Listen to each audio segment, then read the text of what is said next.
All right. For a second there, it looks like it almost looked like it wasn't going to work, but what do you know? Things turned out just fine.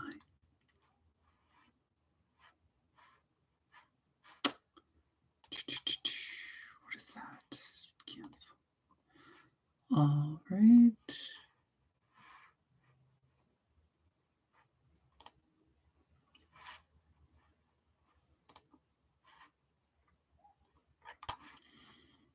Just a minute and then we'll get started.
All right. Let's go ahead and get started. Ugh.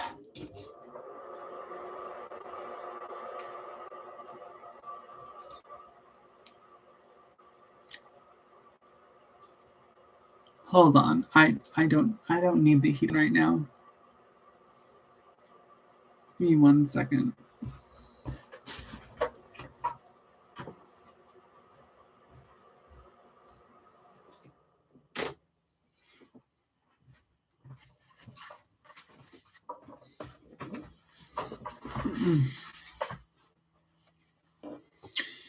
Okay.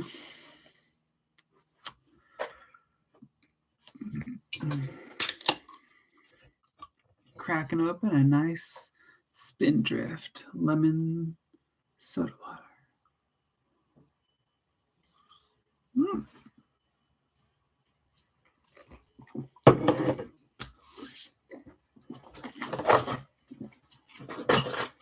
All right. So today, the essay I'm going to be reading, or just, right now, I don't know if I'll be reading more today or not. I think I'd like to, but if I can't, I can't, and that's that. So, once again, we are reading Lenin and the Vanguard Party. And the essay I'm reading today is Bolshevism versus Menshevism, the 1903 split. So this should be interesting because, I've heard a lot about. I've heard a lot about the way that there was a early conflict between both the Bolshevik Party and the Menshevik Party, or the Bolsheviks and the Mensheviks. And I don't know a lot about that drama, other than that, from what I understand, that Mensheviks were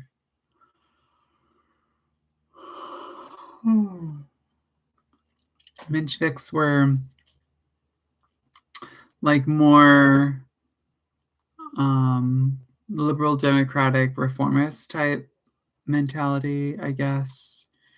I could be wrong. I'm not sure. Maybe this will be clarified in this piece. And that the Bolsheviks, of course, were the more radical, socialist, revolutionary organization. So let's take a look and see what's up with that split. And I'm sure there'll be elements of the history that are going to get clarified here. And we'll see how much of it I actually absorb too, because obviously that's always the catch. I can do all this reading. I can read for hours, but that doesn't necessarily mean that everything gets, absorbed. But you got to read anyways. You've got to read if you want to learn something.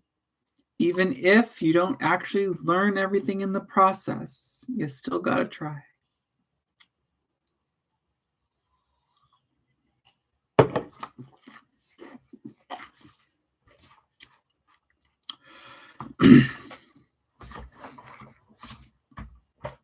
The Second Congress of the RSDRP, held in Brussels and then London in July-August 1903, was to be the culmination of the Icarus project to create a centralized party based on a comprehensive program. In part because of repression, the formal founding Congress of the RSDRP in 1898 did not change the nature of the Russian social democracy from a movement of localized propaganda circles. The economists were not excluded from the Congress, but it was arranged so that the Iskarists would be a decisive majority. The Iskra group accounted for about 2/3 of the Second Congress of 46 delegates. Of the remaining third, about half were anti-Iskarists. These consist of a few prominent economists, Martynov, Akimov, and the Bund, which claimed to be the sole representative of the Jewish proletariat. And demanded a federated party. In the first phase of the Congress, a solid Iskarist majority carried its line. The Iskarist group, including future Mensheviks, wrote unanimously for a program which included elements later very much characteristic of Leninism. For example, the section on the trade union struggle contains the following passage. Insofar as the struggle develops in isolation from the political struggle of the proletariat led by the Social Democratic Party, it leads to the fragmentation of the proletarian forces and to subordination of the workers' movements to the interests of the propertied classes. However, beneath the seemingly solid front of the Iskra group, there were very considerable tensions. One such potential polarity was between Lenin and Martov, who was consistently more conciliatory to the non- and anti-Iskarist elements of the Russian social democracy.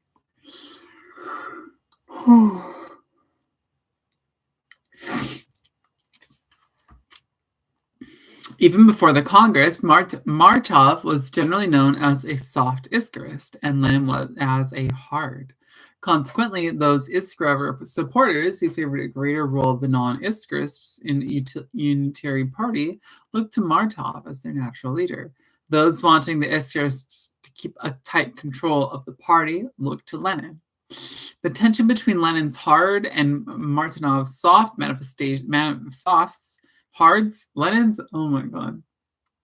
The tension between Lenin's hards and Martinov's softs manifested itself in a series of minor disputes from the very beginning of the Congress. As is well known, this tension exploded over the first paragraph of the rules which defined membership.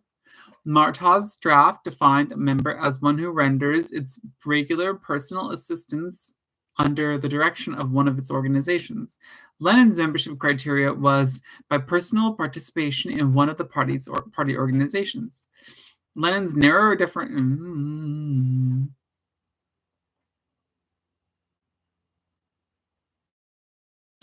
Martov's draft defined a member as one who renders it regularly personal assistance under the direction of one of its organizations.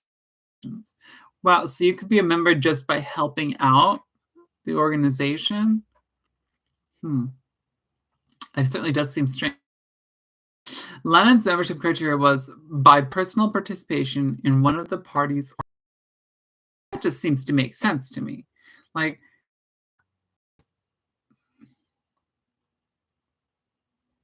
how could you be a member of a party when you're not even like personally involved in a party organization? It just seems strange. It seems very strange. I mean, I guess we are talking about a very specific type of context, but it still seems odd to me that anyone would consider.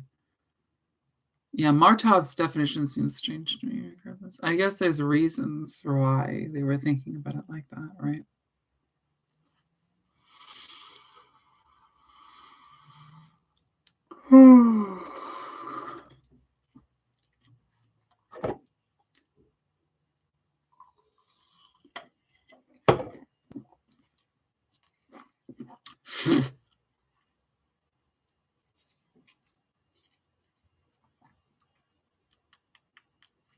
Okay.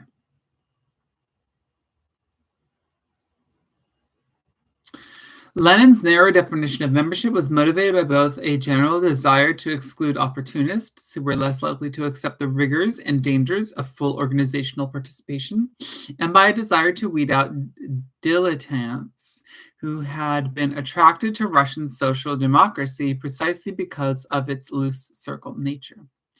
Interestingly, it was Plekhanov who stressed the anti-opportunist aspect of a narrower party, while Lenin emphasized more practical conjunctural considerations. Here is the heart of Plekhanov's argument.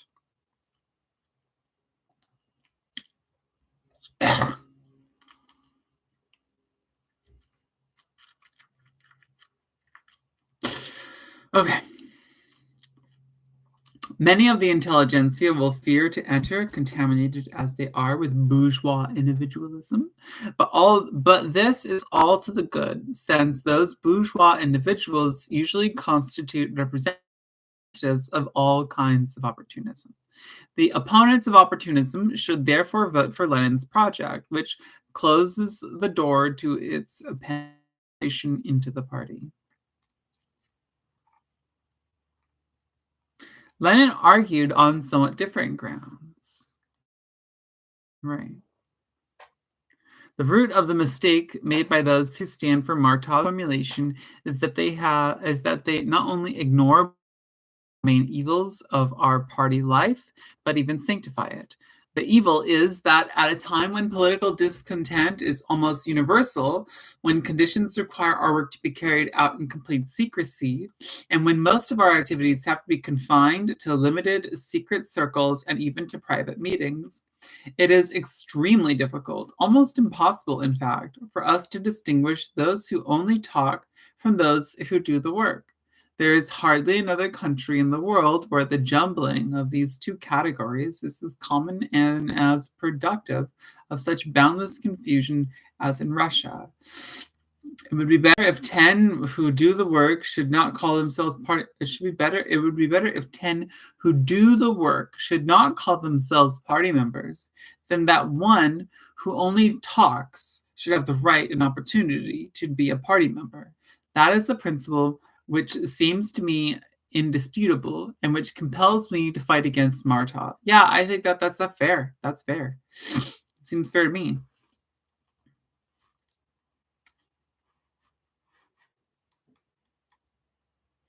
With the support of the economists, Bundists, and centrists,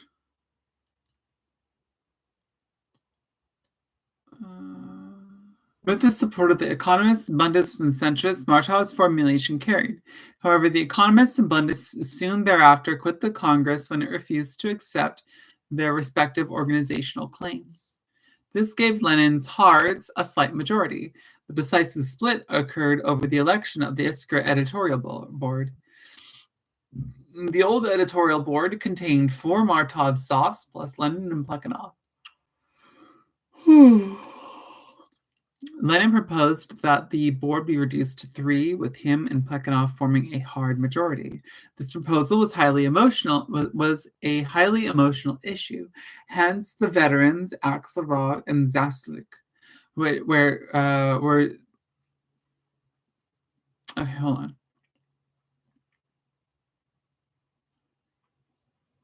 The old editorial board contained 4 Martovite softs plus Lenin and Plekhanov. Lenin proposed that the board be reduced to 3, with him and Plekhanov forming a hard majority. This proposal was highly emotional. It was a highly emotional issue since the veterans Axelrod and Zaslik were sentimental favorites in the party. When Lenin's proposal carried, the Martovites refused to serve on either the editorial board or a central committee.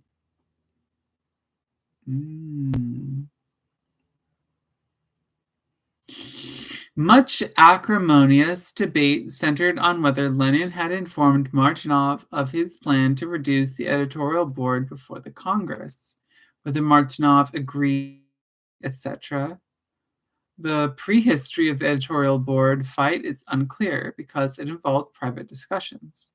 What is clear is that unwillingness to compromise on the issue a factional struggle. He used to regard the as an incidental dispute, but insisted it be made for majority-minority representation on the party's leading bodies. The period between the Second Congress and the beginning of the Revolution of 1905 was marked by the erosion of the Leninist hard majority. Throughout this period, most of Lenin's political energy was directed against those majority supporters who wanted to restore unity by capitulating to the Mensheviks, reversing the decision of the Second Congress and liquidating the Bolshevik tendency.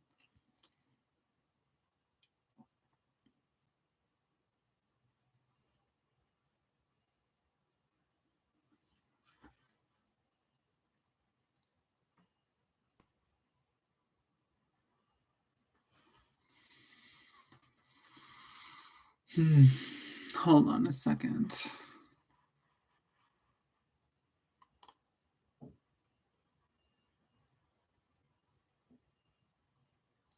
No, I'll have to do that later.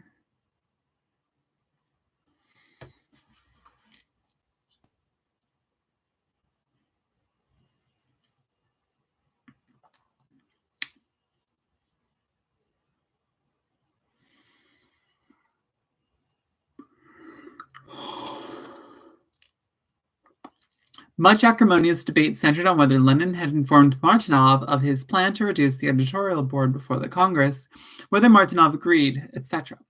The prehistory of the editorial board fight is unclear because it involved private discussions. What is clear is that Lenin's unwillingness to compromise on the issue derived from the vote on membership criteria. It was definitely Lenin who began the factional struggle. He refused to regard the differences on membership criteria as an incidental dispute, but insisted it be made the basis for majority and minority representation on the party's leading bodies.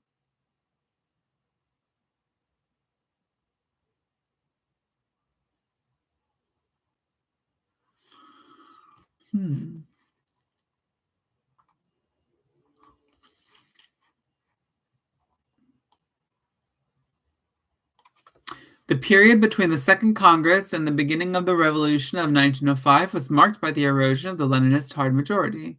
Throughout this period, most of Lenin's political energy was directed against those majority supporters who wanted to restore unity by capitulating to the Mensheviks, reversing the decisions of the Second Congress and liquidating the Bolshevik tendency. Right.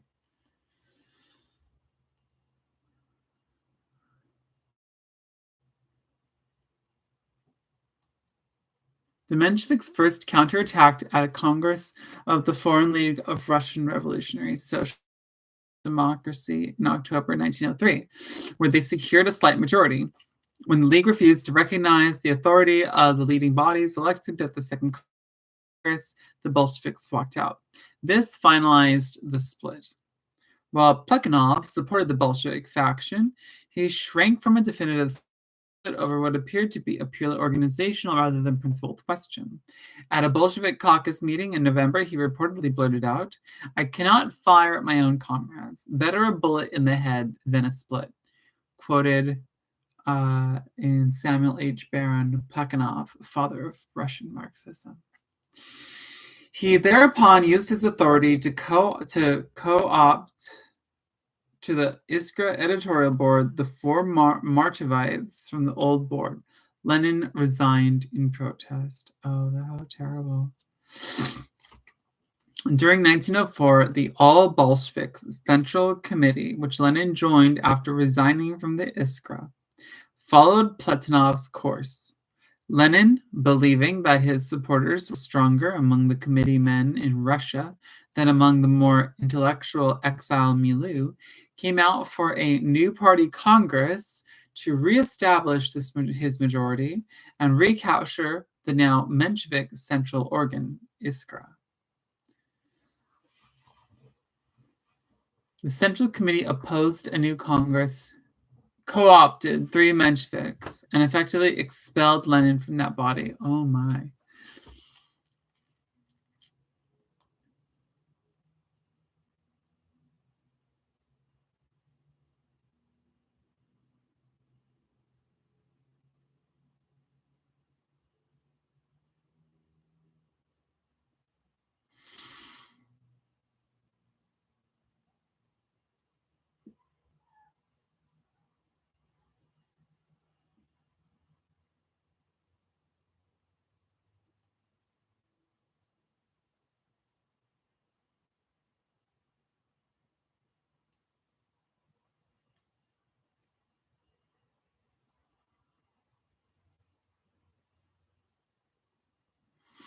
Okay.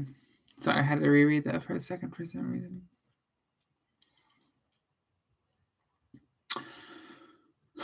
In late 1904, Lenin completely broke with the official Central Party bodies and established a de facto Bolshevik Central Committee called the Bureau of Majority Committees. At the start of 1905, the Bolsheviks established their own organ, Vypyld. The logic of the factional struggle drove the Mensheviks to the right. Gradually, they replicated the politics of the defeated economists. Martov articles about the old Iskra, stating they had been one-sided, in other words, Leninists, in their attacks on the economists. The organic fusion of the Mensheviks and economists was signaled by the co-optation of A.S. Martinov to the editorial board of the new Iskra. The Leninists saw their struggle against the Mensheviks, both politically and organizationally, as a repeat of the fight of Iskra's versus economism. One of Lenin's lieutenants, Lidyov, instructed a Bolshevik supporter in late 1904 to refight the campaign against economism. "We are not to leave the party, but to fight for all our worth. We have to conquer Russia," i.e. the committees, "despite the central institutions, and we shall do this in the same way as Iskra once did. We have to repeat the work of Iskra and bring it to its completion." By early 1905, Lenin was convinced the leading Mensheviks were incorrigible and organizationally unprincipled opportunists, and came out for a complete split. In contrast to the policy toward the economists, Lenin opposed allowing the Menshevik leaders to participate in a new party congress, in which he intended to found a Bolshevik party.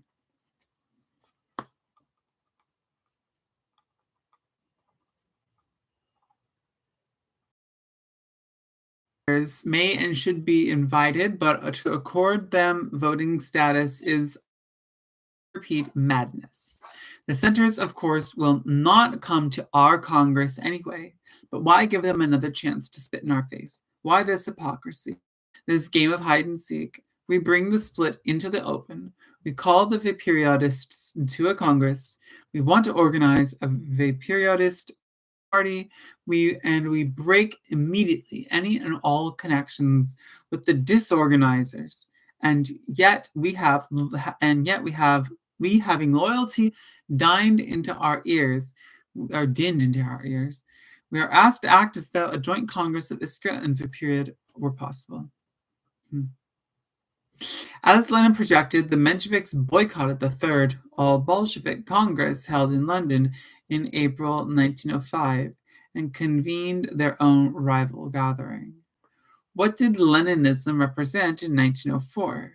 Above all, it represented a firm commitment to revolutionary social democracy, particularly the leading role of the Proletarian Party in the struggle against Tsarist absolutism. It further represented an intransigent attitude toward demonstrated opportunists like the economist leaders and a distrustful attitude towards their possible conversion to revolutionary politics. Lenin was committed to a centralized, disciplined party, and consequently intransigently hostile to the circleism and cliquism characteristic of the Russian social democratic movement. Apart from the question of membership criteria, these differences between 1904 Bolshevism and Menshevism were difficult to express as counterposed principles. They manifested themselves over concrete organizational matters and appeared to most outsiders like Kautsky to represent differences in degree rather than in principle. Trotsky's Menshevik polemic.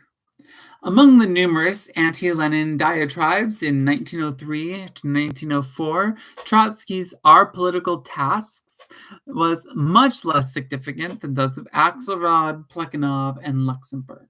However, because of Trotsky's later authority as a great revolutionary, various reformists and centrists have given prominence to his 1904 polemic. Tony Cliff, longtime leader of the International Socialists and now Socialist Workers' Party of Britain, has devoted a whole essay to Trotsky's prophecy that Lenin's organizational conceptions would lead the party to substitute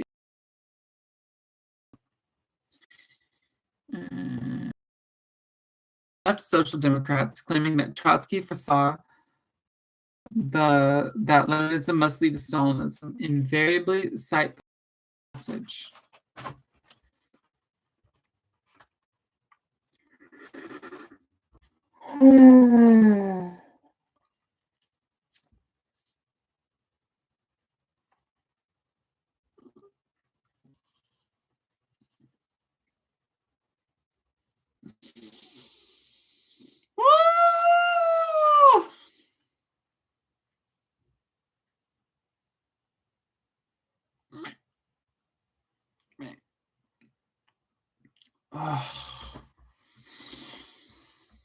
All right.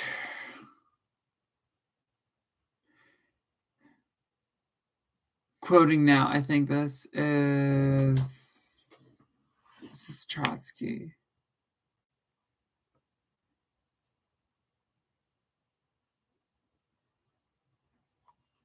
Yeah, this is Trotsky. This is quoting Trotsky.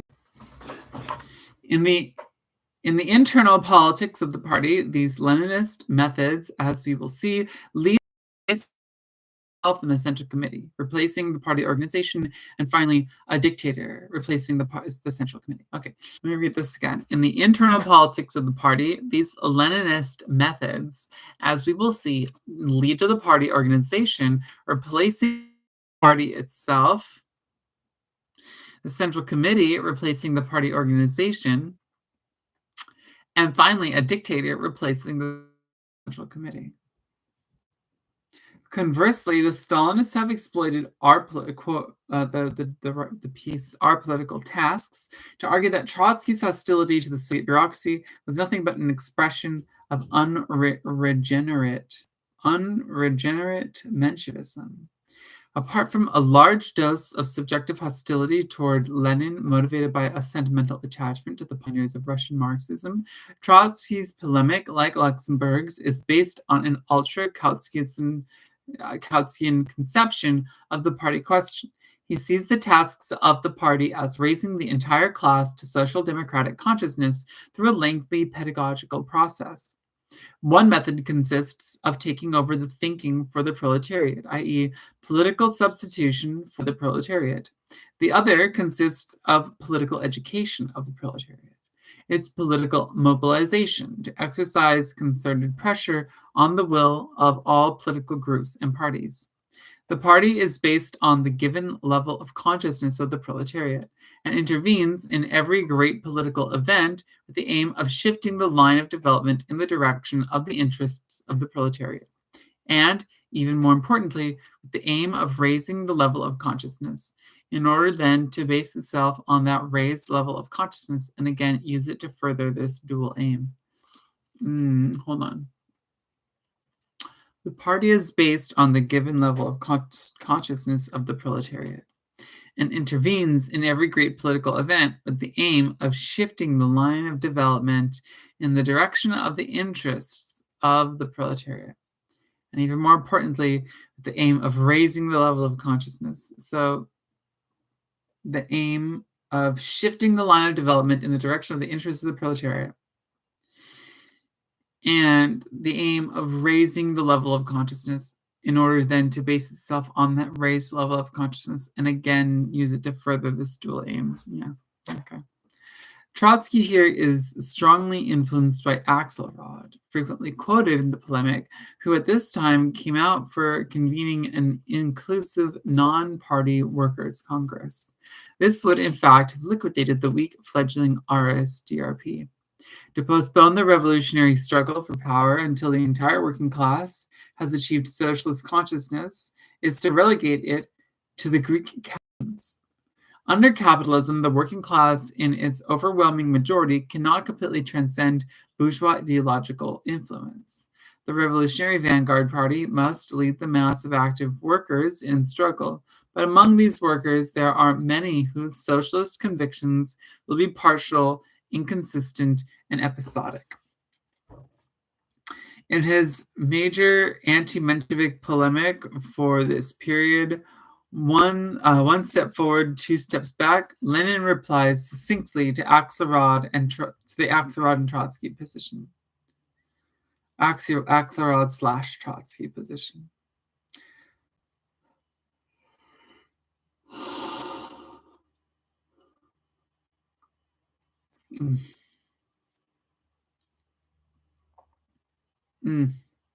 Okay.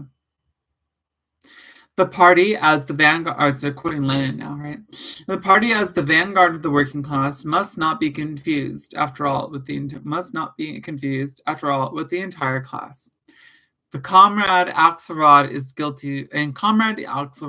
guilty of just this confusion, which is characteristic of our opportunistic economism in general. We are a party of a class, and therefore almost the entire class, and in times of we are a party of a class, and therefore almost the entire class. And in times of war, in a period of civil war, the entire class should act under the leadership of our party, should adhere to the party as closely as possible. But it would be tailism to think that the entire class, or almost the entire class, can ever rise under capitalism to the level of consciousness and activity of its vanguard, of its Social Democratic Party.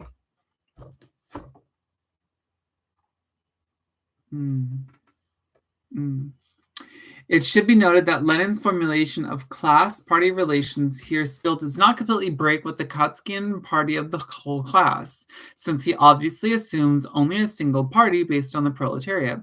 It is not substitutionism for a revolutionary party to lead through the trade unions, factory committees, Soviets, etc., masses of workers who are not conscious socialists.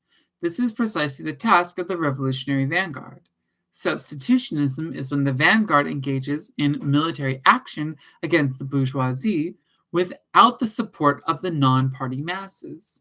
Substitution manifests itself in Putskism, terrorism, guerrillism, dual unionism, or at general strike action, like the German March action of 1921. Despite repeated Menshevik accusations of Blankism, Lenin's Bolshevism did not engage in such adventurous activities. By the eve of World War I, the Bolsheviks had become the mass party of the Russian industrial proletariat, far outstripping the ill-organized, disparate Mensheviks. In any case, those who would, I just want to say,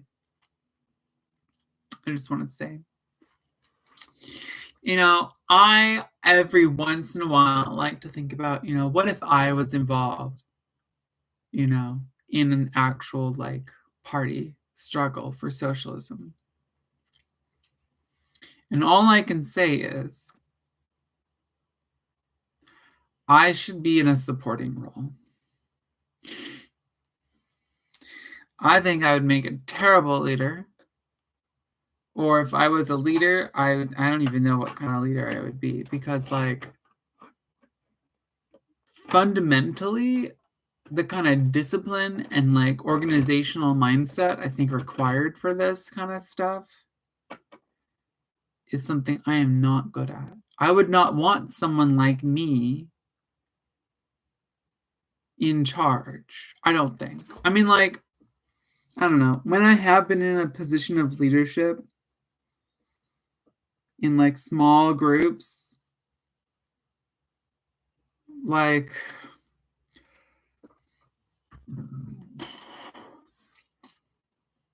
it's not been bad, but I just feel it's never all right, so no, okay, when I've been in a position of leadership and I actually like was like really serious about structure and organization, I guess it hasn't been that bad, but it's hard for me to imagine. I feel like someone that there has to be someone better than me in charge of this kind of stuff. Like, can't possibly be me.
Hmm.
Sorry about that.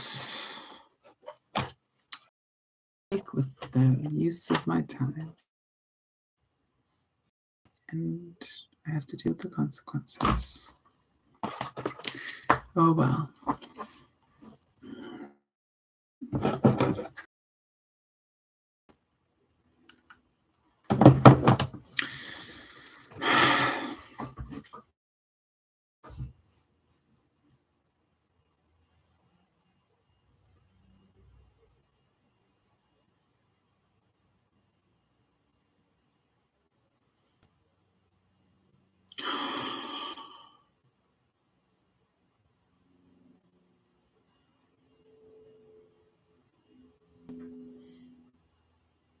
Hmm.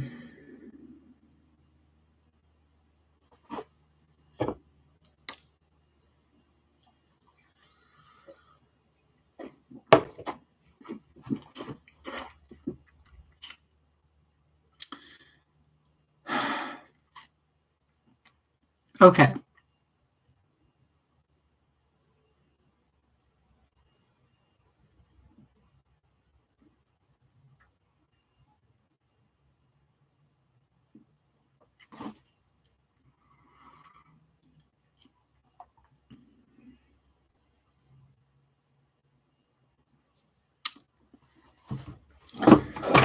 One last look. Very painful. Very painful. I hate disappointing people. And yet I do it all the time. All the time.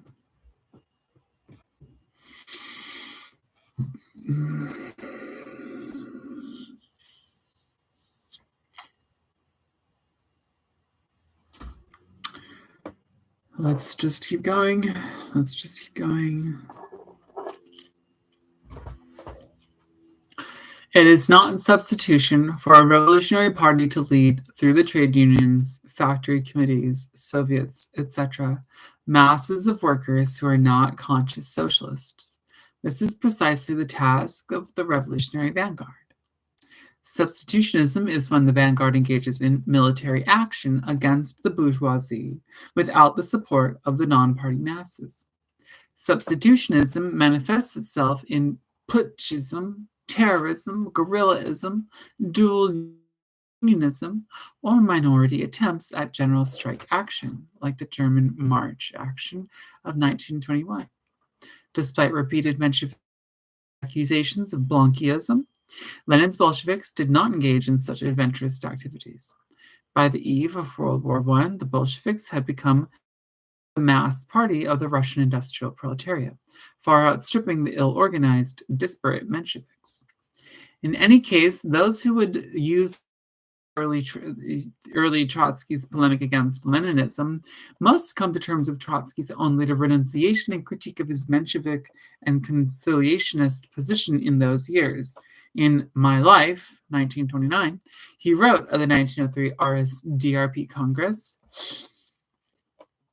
"My break with Lenin occurred on what might be considered moral or even personal grounds, but this was merely at the surface. At bottom, the separation was of a political nature, and merely expressed itself in the realm of organizational methods. I thought of myself as a centralist. But there was no doubt that at the time I did not fully realize what an intense and imperious centralism the Revolutionary Party would need to lead millions of people in a war against the old order. Trotsky never authorized a reprinting of our political tasks, and it was explicitly not explicitly not included in the Russian edition of his works published before the Stalinist usurpation." Behind Luxemburg's Leninist polemic. Rosa Luxemburg's Organizational Questions of Russian Social Democracy, published in the SPD theoretical journal New Zeit and the Menshevik Iskra, is probably the most intrinsically significant of the anti-Lenin polemics following the 1903 split. It stands back from the immediate issues and personal recriminations of the split, and it does not engage in superficial unity mongering. Luxemburg's differences with Lenin exist both at the level of the problems, tasks, and perspectives of the Russian movement and the organizational nature of social democracy in general. In both the Russian and general cases, those differences center on the nature of opportunism and how to combat it. Their differences over social democratic opportunism in Russia can be briefly expressed as follows. Before the 1905 revolution, Lenin saw the main opportunist danger as adaptation to Tsarist absolutism. Luxemburg saw it as the subordination of the Russian proletariat to revolutionary bourgeois democracy out of power. For Lenin, a social democratic opportunist was a dilettante, quick to make a personal peace with Tsarist society, perhaps an aspiring trade union official. For Luxemburg, a social democratic opportunist was a bourgeois radical demagogue, actually striving for governmental power, a Russian version of the French radical leader Georges Clemenceau, an ex-Blanquiste.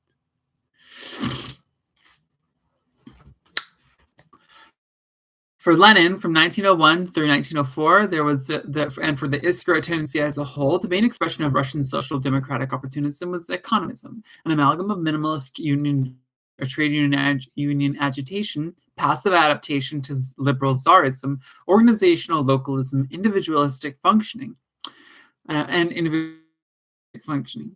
Luxemburg was no less opposed to pure and simple trade unionism than was Lenin, but evidently did not regard economism as a serious opportunist current in Russia, as a serious working class. And as for individualism, main enemy at the organization level, Luxemburg to consider these traits an unavoidable overhead cost at the given stage of the social democratic movement in Russia. When the socialist proletariat is small, believed Luxemburg, the loose movement of localized propaganda circles is the normal and, in a sense, healthy organizational expression of social democracy.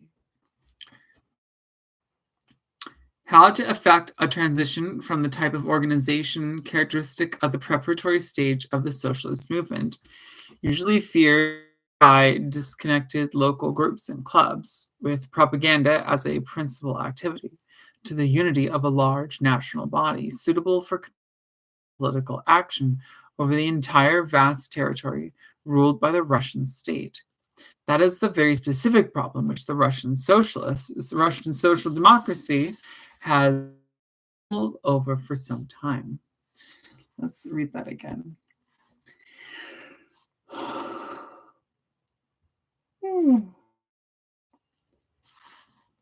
How to effect a transition from the type of organization characteristic of the preparatory stage of the socialist movement, usually by disconnected local groups and clubs, with propaganda as a principal activity, to the unity of a large national body suitable for concentrated political action over the entire vast territory ruled by the Russian state. That is the very specific problem which the Russian social democracy has mulled over for some time. Autonomy and isolation are the most pronounced characteristics of the old organizational type. It is, therefore, understandable why the slogan of the person to see an inclusive national organization should be centralism. The indispensable conditions for the realization of the social democratic are: 1. The existence of a large contingent of workers educated in the political struggle. 2. The possibility for the workers to develop their own political activity through direct influence on public life, in a party press and public congress. This is a large contingent of workers educated in political struggle.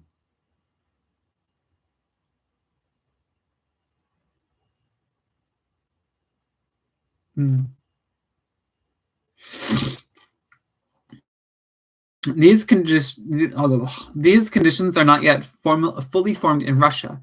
The first proletarian vanguard, conscious of its class interests and capable of self-action in political activity, is only now emerging in Russia. All efforts of socialist agitation and organization should aim to hasten the formation of such a vanguard. The second condition can only be had under a clear regime of political liberty. Luxemburg's belief in the gradual transition from a movement of localized circles to a centralized unitary party was not only counterposed to Leninism, but logically placed her outside and to the right of the split tendency as a whole. The view expressed above is at some variance with Luxemburg's actual organizational practice in the Polish part of the Russian Empire. The Luxembourg Jogish social democracy of the Kingdom of Poland and Lithuania was a very small but highly centralized propaganda organization. And unlike Lenin's Bolsheviks, Luxembourg's SDKPIL made serious sectarian and ultra-left errors. See Lenin versus Luxembourg on the national question. The mention of the SDKPIL is a reminder that one cannot simply take organizational questions of Russian social democracy at face value. Though from very different motivations, Luxembourg's Polish social democracy was just as protective of its organizational autonomy as was the Bund.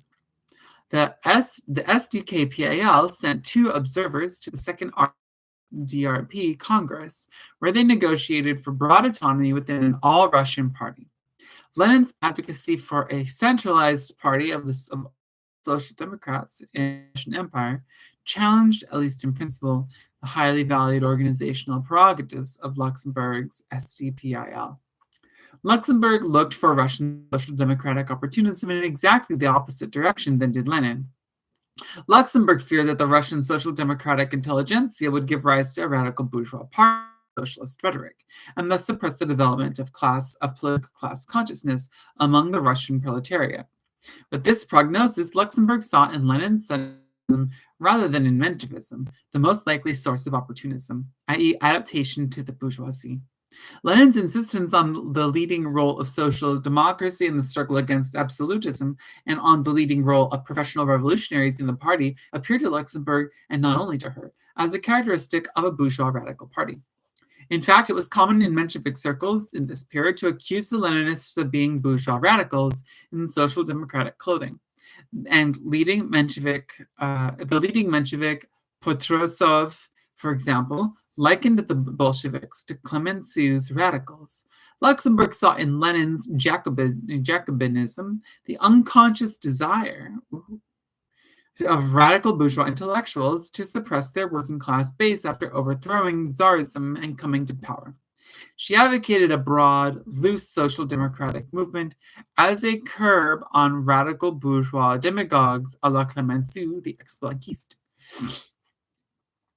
If we assume the viewpoint claimed as his own by Lenin, and we fear the influence of intellectuals in the proletarian movement, we can conceive of no greater danger to the Russian party than Lenin's organizational plan. Nothing will more surely enslave a young labor movement to the intellectual elite hungry for power than this bureaucratic straitjacket. Let us not forget that the revolution soon to break in Russia will be a bourgeois and not a proletarian revolution. This modifies radically all the conditions of proletarian struggle. The Russian intellectuals, too, will rapidly become imbued with bourgeois ideology.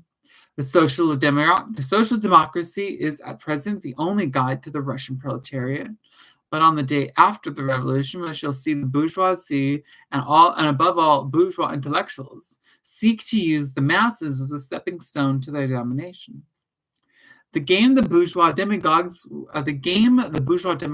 be made easier if at the present stage the spontaneous action, initiative, and political sense of the advanced sections of the working class are hindered in their development and restricted by the protectorate of an authoritarian central committee.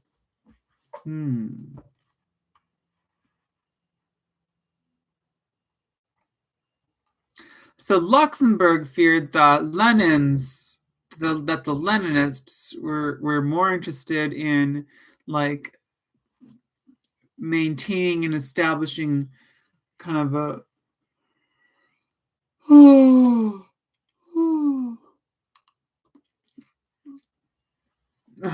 establishing and maintaining a stronghold on political power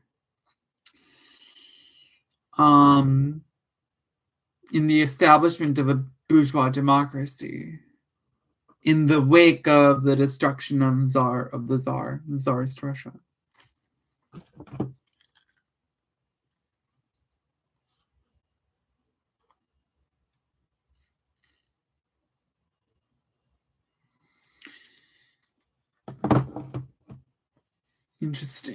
Interesting. However, it sounds like the actual history, right, points towards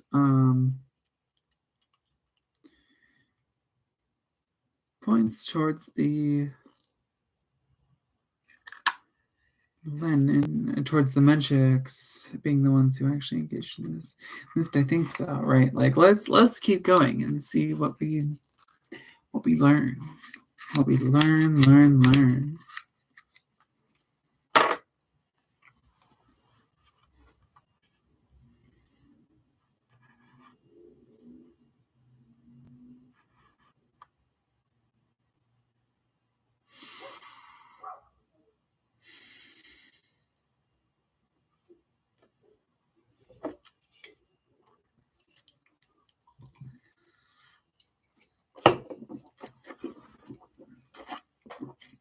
A central premise of Luxemburg's 1904 anti-Leninist polemic was that Tsarist absolutism would soon be replaced by bourgeois democracy. The revolution soon to break out in Russia will be bourgeois. That is why she anticipated that radical parliamentarian demagogy would be the principal expression of social democratic opportunism. The revolution of 1905 proved Luxemburg's prognosis wrong. The revolution demonstrated that bourgeois liberalism was totally cowardly and impotent. It also demonstrated that social democracy was the only consistently revolutionary democratic force in the Russian Empire. During the revolution, Luxemburg condemned the Mensheviks for tailing the constitutional monarchists, the cadets, and moved close to the Bolsheviks. agreeing with Lenin on the leading role of the proletarian party in the anti-Tsarist revolution, Luxembourg's SDKPIL formed an alliance with the Bolsheviks in 1906, an alliance which lasted until 1912 and gave Lenin leadership of the formerly unitary RSDRP. At the Fifth RSDRP Congress in 1907, Luxembourg defended the narrowness and intransigence of the Bolsheviks, albeit with soft reservations. You comrades on the right wing complain bitterly about the narrowness, the intolerance, the tendency toward mechanical conception in the attitudes of the Bolsheviks. And we agree with you. But do you know what causes these unpleasant tendencies? To anyone familiar with the party conditions in other countries, those tendencies are quite well known.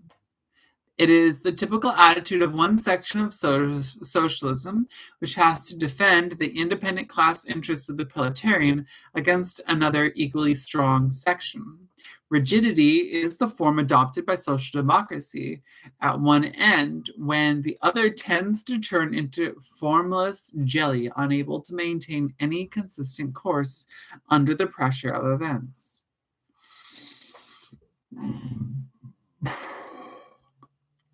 Excuse me. Liberals and Social Democrats have systemically suppressed reference to Luxembourg's close alliance with the Bolshevism from the Revolution of 1905 until 1912, and again from the outbreak of the World War I until her assassination during the Spartacus Uprising in 1919. They have, however, fully exploited her 1904 polemic in the service of anti-communism. Thus, the widely circulated Ann Arbor paperbacks for the study of communism and Marxism reprinted organizational questions of Russian social democracy under the slanderous title Leninism or Marxism. No less pernicious have been the efforts of many left reformists and centrists to portray the Leninist Democratic Centralist Vanguard Party as valid only for backward countries, while solidarizing with Luxembourg's 1904 anti-Bolshevik position for advanced capitalist countries.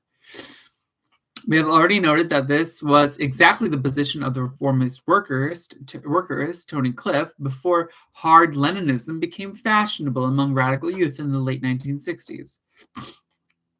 It is to be expected that an outright revisionist like Cliff would solidarize with Luxembourg against Lenin. What is not expected is that an ostensibly orthodox Trotskyist, i.e. Leninist, organization would adopt the Luxembourgist line as valid for advanced countries.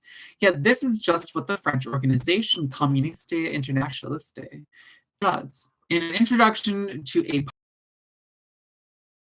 OCI leader, Jean-Jacques Marie, Vanguard as peculiar to early 20th century. 1904 position is appropriate in an advanced country with a highly developed workers' movement. The centralist rigidity of, quote, the centralist rigidity of what is to be done is linked to the particular characteristics of the Russian proletariat. That is to say, of a nascent proletariat which had just recently come out of the countryside, impregnated with the traits of the Middle Ages, lacking education, crushed by conditions of existence similar to those of the French or English proletariat at the beginning of the 19th century.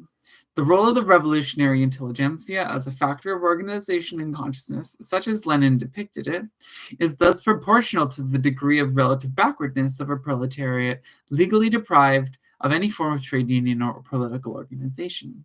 Thus, the conflict between Lenin and Rosa Luxemburg, for example, appears, if you leave aside their personal traits, as the expression of an enormous difference which separated one of the most uneducated proletariats in Europe and the German proletariat, at the same time the most powerful and politically most vigorous and mature in the world. If the struggle for the socialist revolution is international in essence, its immediate forms and also the means to lead it depend on numerous factors, among them the national conditions in which each party matures.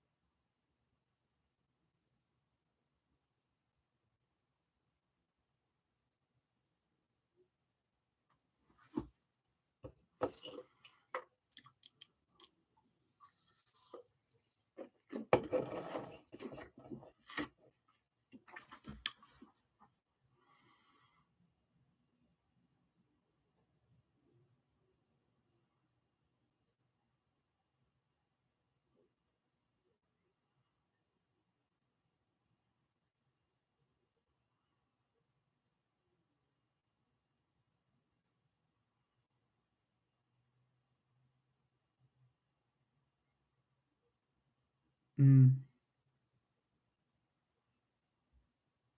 Hmm.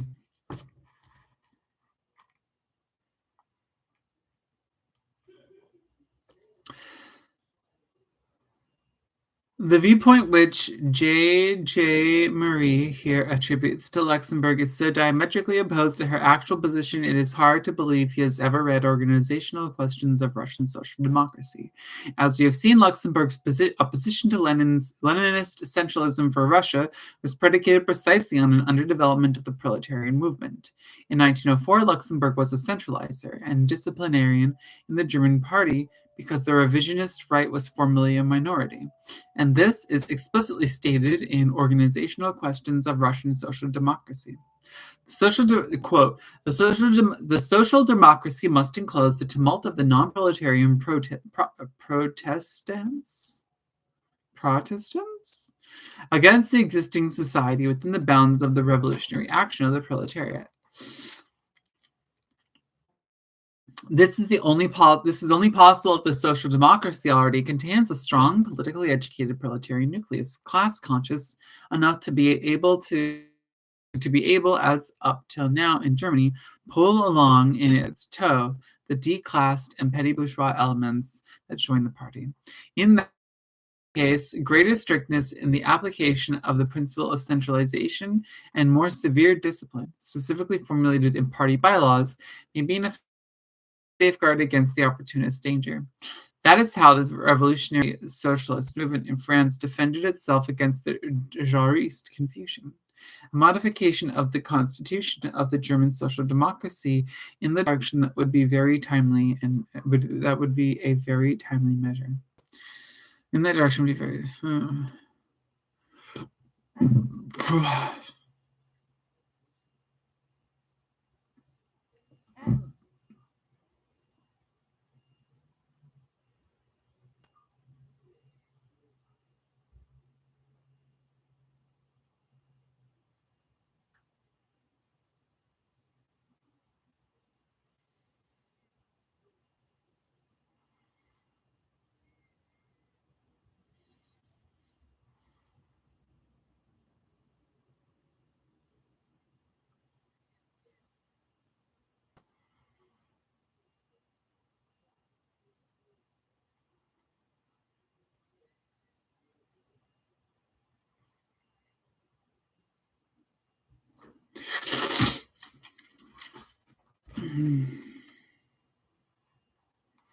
Luxemburg's pressure for greater centralization in the SPD was successful at the radical-dominated 1905 Jena Congress, which adopted a genuinely centralist organizational structure. For the first time, the officers of the basic party unit were made responsible for the national executive.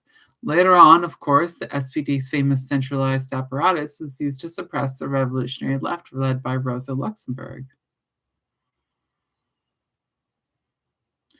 The heart of the differences between Luxemburg and Lenin in 1904 and also later did not center on the degree of centralization, but on the nature of opportunism and how to combat it. The question of centralism and discipline derives its significance only in that context. Luxemburg's 1904 anti-Lenin polemic was strongly conditioned by frustration at her essentially hollow victory over Bernsteinian revisionism. Revisionism was formally rejected by SPD, and opportunists changed their track, and the party political activities continued much the same as before. In a spirit of passive expectancy, not long after writing Organizational Questions of Russian Social Democracy, Luxemburg expressed in a letter on the Dutch left socialist Henriette Roland Holst her disillusionment with internal factional struggle in general. Opportunism is, in any case, a swamp plant which develops rapidly and luxuriously in the stagnant waters of the movement.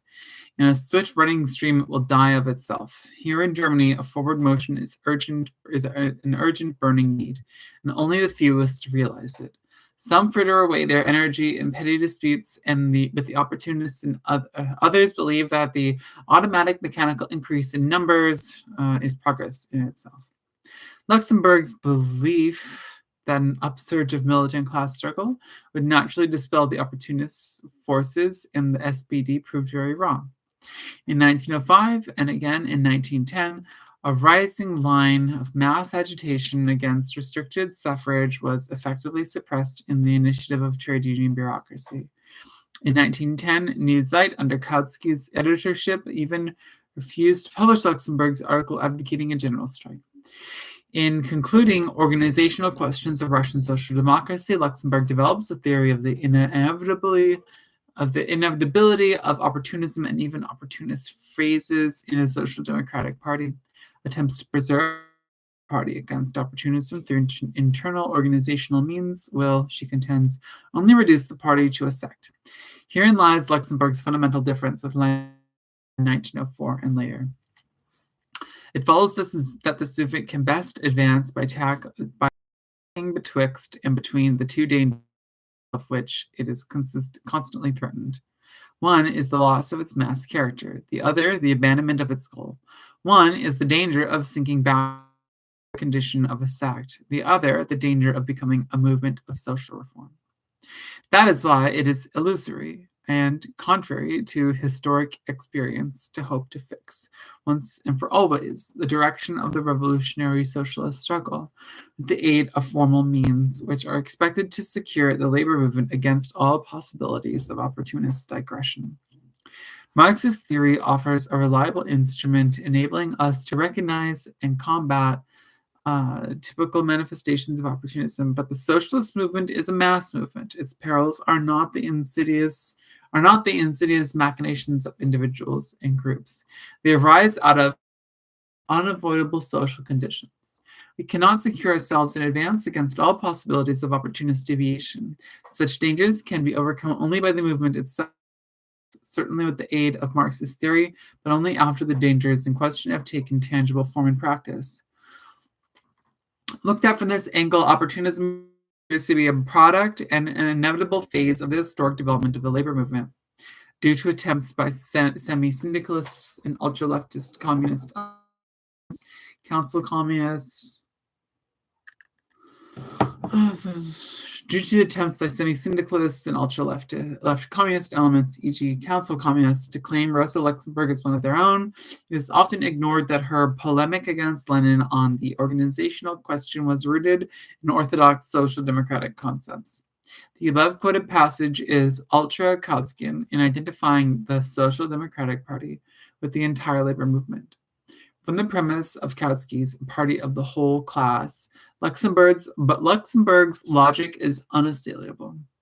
Not only is there an opportunist wing of a social democratic party, but there must be periods in which the influence of this wing is expanding. From her German vantage point, Luxemburg saw that to form a Leninist party must mean a break with significant working class tendencies under opportunist leadership and influence. This anti-social democratic conclusion was blocked from Lenin's view by the unorganized state of the Russian party. In contrast to Luxemburg, Lenin was not faced with opportunist social democratic tendencies which enjoyed a mass base. He believed the Mensheviks to be the intellectualist tendency incapable of building a mass workers' movement.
One last section.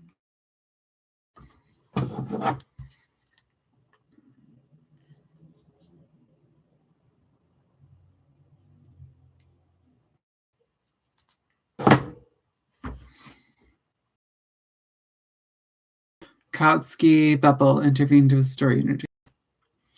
While Luxemburg's 1904 anti-Leninist polemic is today far better known, at that time the active pro-unity intervention of the SED central leadership, Kautsky and Bebel, was more significant. It's important to consider Kautsky/Bebel's intervention in order to realize that Lenin built a programmatically homogeneous revolutionary party in Russia in the face of opposition from the leading authorities of the Socialist International. In early 1904, one of Lenin's lieutenants, Lydian Mandelstam, wrote an article on the split for publication in Kautsky's news site.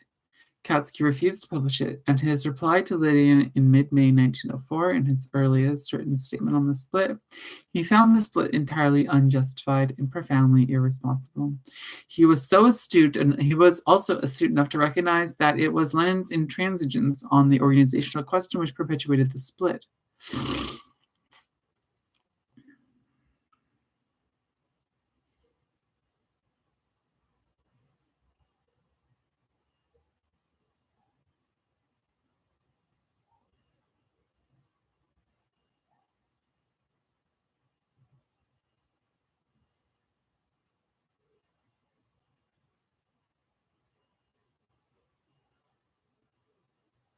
All right, so then this is quoting, I think this is Kautsky. Great responsibility rests upon the Russian social democracy. If it cannot unite, then it will stand before history and the international proletariat as a group of politicians which, out of personal and organizational difficulties of a very minor nature, compared with its great historic task, has let slip an opportunity for striking a blow at Russian absolutism. But Lenin would bear the responsibility for having initiated this destructive discord. On the substantive organizational question which led to the split, Kautsky saw neither a principled opposition between the needs of the proletariat and intellectuals, nor between democracy and dictatorship, but rather simply a question of appropriateness. Kautsky sent a copy of his reply to Lydian to the Menshevik leadership, who rightly regarded it as support to their side. With the author's permission, it was published in the New Iskra. In a letter, 4th June 1904, to Axelrod, Kautsky deepened his pro-Menshevik stance to the point of giving them advice on how to best Lenin. But to a great degree, the differences between you and the other side seem to rest upon misunderstandings, not between you and Lenin, that I consider out of the question, but between you and Lenin's supporters in Russia. I have at least had the opportunity of conversing with various supporters of Lenin who came from Russia, and I found among them no views which would render cooperation impossible. Their prejudice against you seems often only to rest on misinformation. If this is so, then unification would have to be possible. Over and above Lenin's head, if these elements were treated judiciously. And in fact, the Mensheviks sought with some success to win over the more conciliatory Bolsheviks. A more public question of Kautsky's anti-Lenin stance was the New Zeit published Luxemburg's organizational question of Russian social democracy without disassociating the journal from the views expressed therein. When Lenin wrote Kautsky refused to publish it on the grounds that New Zeit was not in the appropriate arena to fight out the RSDRP split. In a letter, 7th of October 1904, Luxemburg's article by asserting that I did not publish Rosa Luxemburg's article because it treated the Russian dispute. But in spite of this, I published it because it treated the organizational question theoretically, and this question is also a subject of discussion for us in Germany. The Russian disputes are touched on, and only in a fashion that will not draw the uninformed reader's attention to them. Kautsky's last assertion is disingenuous. That's what I would think. Kautsky advised Lenin to recast his reply in more theoretical terms if he wanted it published in the German organ. As far as we know, Lenin did not reply. One presumes Lenin regarded as decisive the specifics of the RSDRP split and didn't want to be drawn into an abstract discussion on principles of organization. In October 1904, August Bebel, the venerated chairman of the SPD, proposed to the Menshevik leadership that they call a unity conference of all the groups present at the Second Congress of the RSDRP. Shortly thereafter, the German leadership urged a far broader conference, including the petty bourgeois populist social revolution and National Liberationist Polish Socialist Party. Thus, in 1904, the German Social Democratic leadership favored a bloc, if not a party, in all the oppositional forces of Tsarist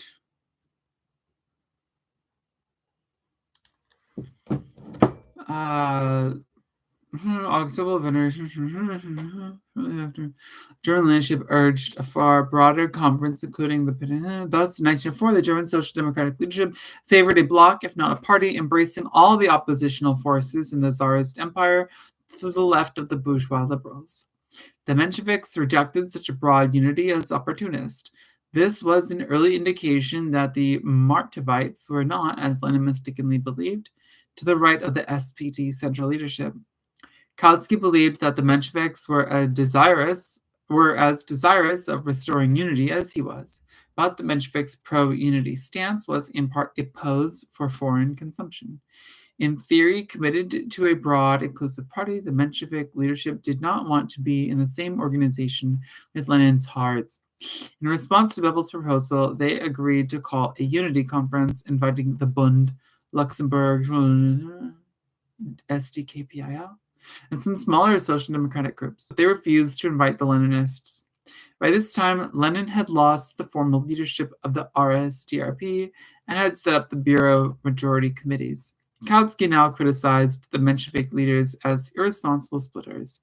In a letter, 10 January 1905, to Axelrod, he wrote, "I don't understand your not inviting Lenin. This may well just be justified on formal grounds." Wait, hold on. Let's start over. Because, yeah, I missed all of that. And that actually seems really interesting. Kautsky believed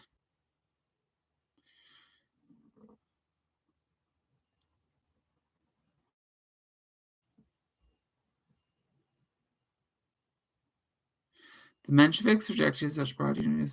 This was an early indication that the Martovites were not, as Lenin mistakenly believed, to the right of the SPD central leadership.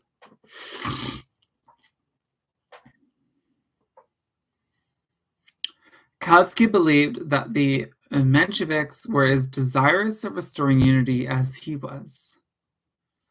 But the Mensheviks' pro-unity stance was in part a pose for foreign consumption. In theory, committed to a broad, inclusive party, the Menshevik leadership did not want to be in the same organization with Lenin's Hards. In response to Bebel's proposal, they agreed to call a unity conference inviting the Bund, Luxembourg, SPD, SPKPIL, and some smaller social democratic groups, but they refused to invite the Leninists. By this time, Lenin had lost the formal leadership of the RSDRP and had set up the Bureau of Majority Committees.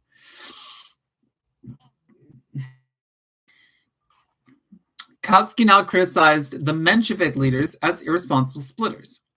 In a letter, 10 January 1905, to Axel wrote, "I don't understand you're not inviting Lenin. This may well be justified on formal grounds, but one cannot view the matter so formally. From a political standpoint, the exclusion of the organization, still he has a great deal of support, and your task is either to win him with his supporters or separate these supporters from him. In the present situation, which demands the unity of all revolutionary forces, it is my view that your task is to go with the utmost conciliation. If unity is then demonstrated to be impossible, then Lenin will have placed himself in a bad light. Then you can proceed against him with much greater force and success than at present, where your conflict appears almost solely one of simply of authority. Almost solely one simply of authority. Yeah. Following the Bloody Sunday massacre in January 1905, just a moment.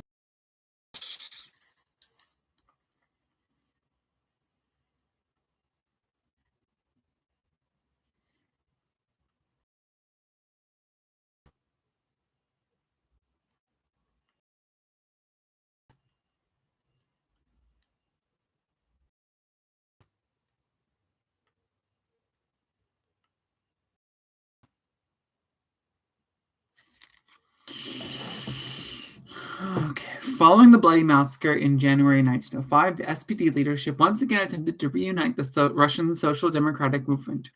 Bebel publicly offered to arbitrate the differences. Bebel's offer concluded with a paternalistic scolding of Russian social democracy. The news about this split has stirred up great confusion and definite discontent in the international social democracy, and everybody expects that after a free discussion, both sides will find a common basis for struggle against the common enemy. The Mensheviks, knowing Bebel was close to them politically, readily accepted his proposal. Lenin, in effect, rejected the unity proposal. In a reply of 7th February 1905 to the German party chairman, he stated that he had no authority to accept the arbitration, which had to be put to a new party congress. He then added that in view of Kautsky's one-sided intervention, it will not surprise me if intervention on the part of representatives of this German social democracy encounters difficulty within our ranks. The all-Bolshevik Third Congress in April took no position on Bebel's proposal, in effect rejecting it. The Bolsheviks' self-confident spirit and unwillingness to accept German tutelage is well expressed by the delegate Borsov in his speech on Bebel's offer. Our German comrades are a force. They have matured through an inexorably critical internal struggle against all forms of opportunism at party congresses and other meetings, and we must mature in the same way in order to play our great role, independently forging our own organizations into a party, not merely illogically, but in reality. We must become active leaders of the entire proletariat class of Russia by uniting and organizing ourselves immediately for struggle against autocracy for the glorious future of the reign of socialism. And that is the end of this piece. And I'll probably do more reading today, but for now, this is it. It's definitely interesting. I'm definitely interested, and I definitely think I really want to go back, and there's a few like key sections, keywords and whatnot that I feel like would be really good to like kind of capture here. But yeah, it's interesting. It's interesting thinking about the party and all the difficulties of the party in Russia. All right, then. And that's all. That's all she wrote. That's all, folks.